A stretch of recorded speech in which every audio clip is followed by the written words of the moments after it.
এই ঘটনার মাধ্যমে যে একটা ছেলে মুক্তিযোদ্ধার সন্তান ফাঁসলো, তার দায় দায়িত্ব খেয়ে নিব।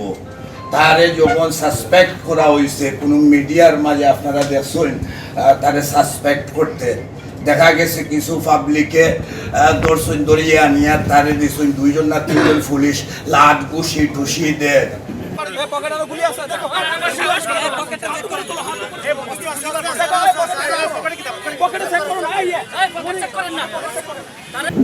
এই মুক্তিযোদ্ধার সন্তান আমার মহানগর স্বেচ্ছাসেবক লীগের মুক্তিযোদ্ধা বিষয়ক সম্পাদক, আমার সংগঠনের বদনাম।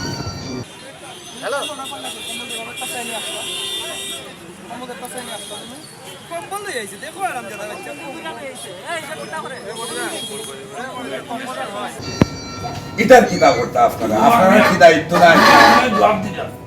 আমরা যেহেতু সিদ্ধান্ত নিয়েছি মামলাগুলো আমরা সবাই সাহায্য করি। আমরা 4 জন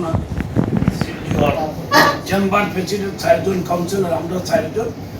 আপনার তার নাম উল্লেখ করবো না, এর তার এ তো মানুষ।